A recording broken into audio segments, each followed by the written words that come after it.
Marvel Snap's OTA just dropped, and it's a pretty interesting one. It's definitely not what I expected.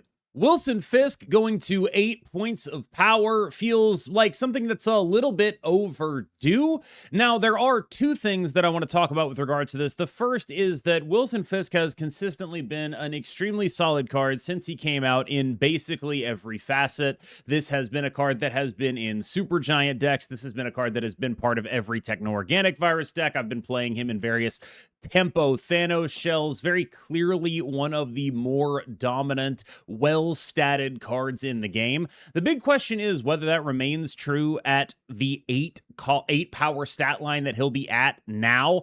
I do think that it's kind of a really open conversation. I think many people who watch this channel will know that I'm a lot higher on Jane Foster Fractured Frontier compared to something like Kraglin and Wilson Fisk than most people are already. I do think that this change to Wilson Fisk does make her a much more appealing option, because a lot of why she was potentially an unappealing option was that she didn't necessarily work with Fisk, and now she becomes, I think, pretty clearly the snap obvious, this is a good stats card 3-drop. Kraglin is also worth discussing. I think largely the wider community has been lower on him than people at the top end of Infinite have. When you build your deck right, he's mostly just a 3/9, which is kind of what Wilson Fisk is anyway, but he does have a fairly stringent deck building condition, where Wilson Fisk's condition is actually, I think, a little bit easier to accomplish than just not running anything that costs more than 3.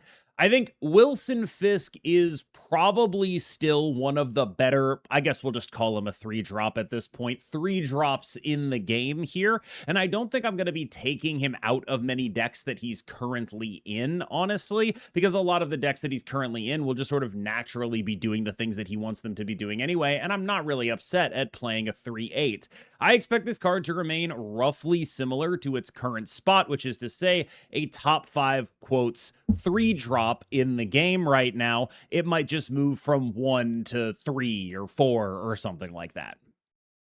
The Hawkeye change is probably the biggest buff in this patch. I think there are 2 maybe that are on the same level. One that I think might have a similar impact.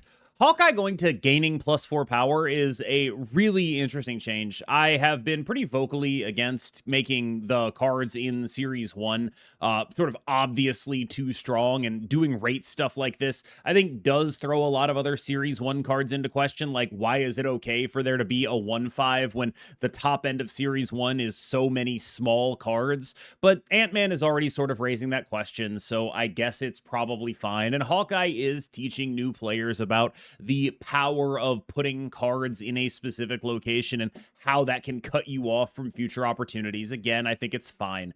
But what I really find compelling about this card, when you analyze it in both a early game Series 1 perspective and from a late game perspective, is that the things that make it strong in a late game context are not available to anyone in Series 1, which actually does make it a little bit safer to buff a card like this. Because the things that make Hawkeye strong, I strongly suspect, are going to be cards like Falcon and Beast and Toxin and Frigga and Joaquin Torres Falcon. And those are going to be the cards that I'm going to be playing with this. And those cards simply don't exist in Series 1. And that really gets me thinking if there's any other opportunities to actually do stuff like this, to make a card that scales well with later collection stuff in Series 1 so that this free card people get can be an actual useful game piece later. This is often pretty difficult because in Series 1, a lot of the cards that you'd want to be good, you make them too good, they're going to end up being rate monsters. They're going to be just way better than everything else at their cost. And for what it's worth, I think it's possible that this is what Hawkeye does, but by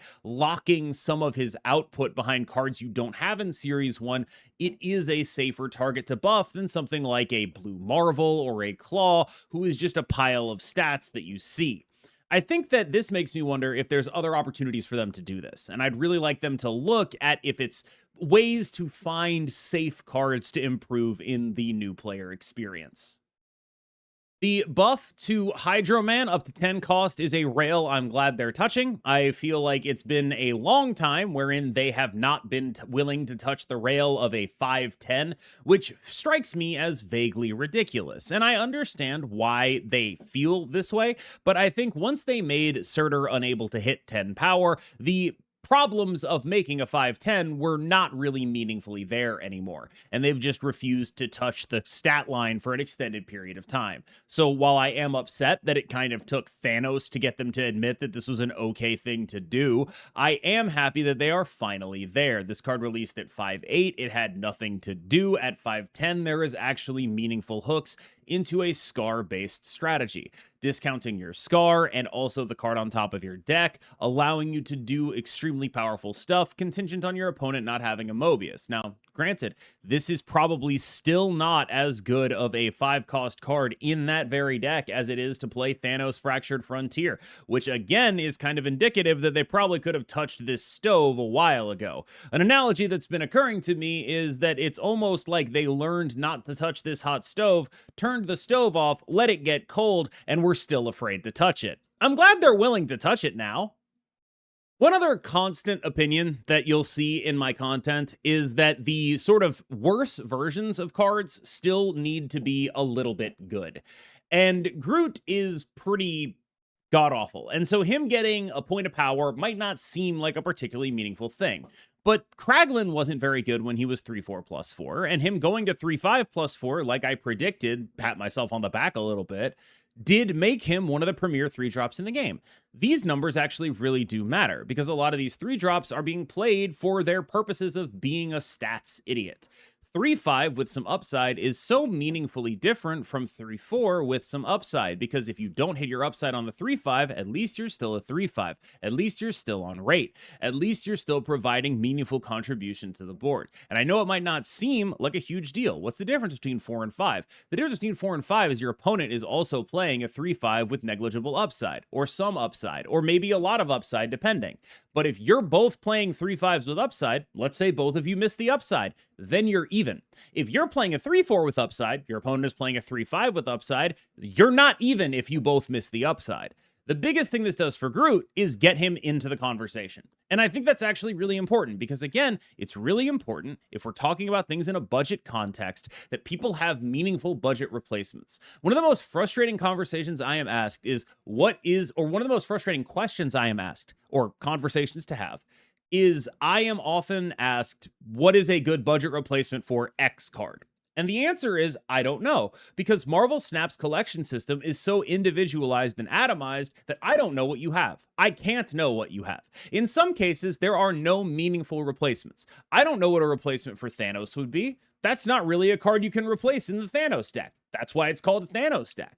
I don't know how to replace a Wong in a Wong deck. I don't know how to do that. You could try stuff, but there's not actually good advice for me to give you there. When it comes to replacing something like a Copycat or a Kraglin, there is now an actual answer. And I can say, oh yeah, you can play Groot there. And I really don't think there was an answer. And I think they were like, it is a notable problem for me as a content creator that I can't give a good answer to those questions because there is not a good answer to those questions. And so part of the reason I like this change to Groot is now there is. I don't have Copycat. Okay, play Groot. I don't have whatever 3/5 dork, Kraglin. Okay, play Groot. You can do that. It's going to be worse, but it's not going to be, deck breaking. You're going to be okay some of the time. It's going to be fine. You can do that, right? Like that stuff is important. Cable, I think, has done a lot of work in this space where it's like just letting people, they don't have to be better. This doesn't have to be better than Kraglin. It just has to be not obviously worse, right? And so getting it to 3/5, even if the condition for the +4 power is harder to get to, just getting it to the same level of being in the conversation, I actually consider that extremely meaningful. Firehair gaining a point of power, I don't think is the world's most impactful change. Firehair was never really about her power on the card. Where this could be impactful is to help you get priority to prevent yourself from being Cosmoed or various other things that will stop your Firehair combo from happening. But my instinct is that Firehair is largely a combo card a lot of the time, and I don't think this is going to change too much about what she does. One call out here is Lady Deathstrike now will no longer kill her, so there is a little bit more synergy between those two things. I don't think that's going to be particularly relevant, but maybe we're going to be trying to kill our own stuff off, kill our opponent's stuff off, get extra copies of things that have meaningful on reveals, and that'll be kind of cool. I doubt it personally, because I think when I think about Firehair decks, most of my brain space is working on the sort of Jet, Phoenix Force, repeat a bunch of on reveals, do something that like stacks an on reveal that gains power with an on reveal that gains power. That's sort of the space I operate in. Not necessarily literally adamantium infusion, but like PF, infusion, repeating on reveals. That's a lot of what I think Firehair is doing most of the time, and I think that that is a potential space that doesn't really care too much about her being a 2/4. I think maybe if you're doing Thanos Firehair, like old Thanos, not new Thanos, you are happy to have this card be a 2/4, but I don't think we're really in the business of doing too much of that kind of stuff. So I'm largely thinking that this is just probably the best card they're buffing. In the notes, they refer to it as the biggest swing they're taking. I can only assume that just means that it's the card with the highest win rate in this group of buffs, but I really couldn't tell you why they think this is a big swing, because I don't think this is actually a point that's pointing at the good part of the card. Mad Thinker getting a point of power. People like to knock as like, these OTAs, it's all meaningless +1s and -1s. But I found some real meaning in the last group of +1s and -1s that we talked about here, right? Like, there's stuff that actually matters here. And I think a larger point to be made, and I tweeted about this yesterday, which was that the Loki deck from 2023 has several cards in it that are stronger than a lot of cards that exist now, right? Like that deck, if it existed now with those cards from 2023, people talk about power creep, but I think it would be very competitive with, if not better than, some of the best decks today. And a lot of that is down to the sort of outrageous power, not just of Loki, but of old Angela and old Collector, who, if you don't recall, got +2 on their procs instead of +1. Those would be the best scalers in the game right now if they still existed. They've definitely sort of tamped down on certain aspects of power while allowing other aspects of power to be a little bit different. And I do think that it is notable that, as much as people talk about power creep, a deck like that would still probably put a lot of this stuff in the dumpster. I haven't even started to talk about old America Chavez. We're not even going to touch that one. But I bring this up to say that there's a lot to be said for those +1s and -1s, because as much as we talk about, how broken Thanos is or whatever, the middle class of cards now are much closer to those broken decks than they used to be. And I talked about this a little bit in the Groot conversation, where like over time, the aggregate of those +1s and -1s has brought the average deck composed of a bunch of random cards way closer in power level to what a competitive deck is. The outliers are no longer so extreme.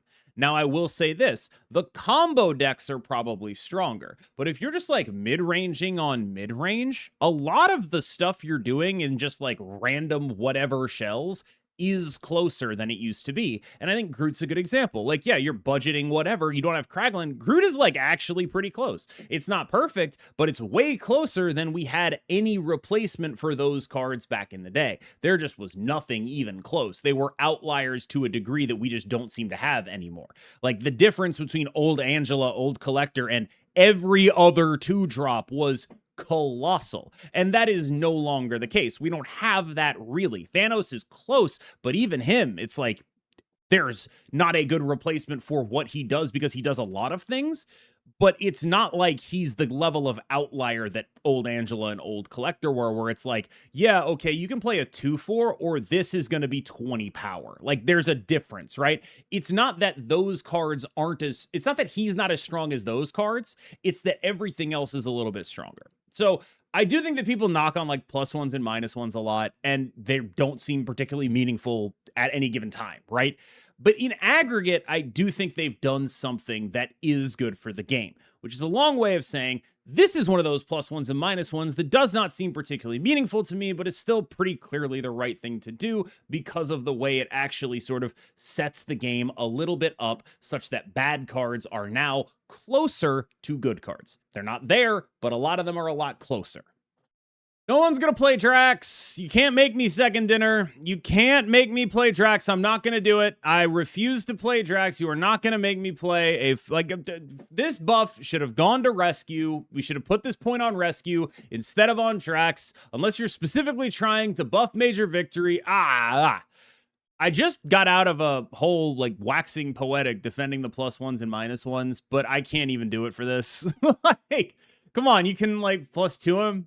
Couldn't 4-7. You couldn't buff Drax, buff Gamora. We couldn't get him above. We couldn't do it.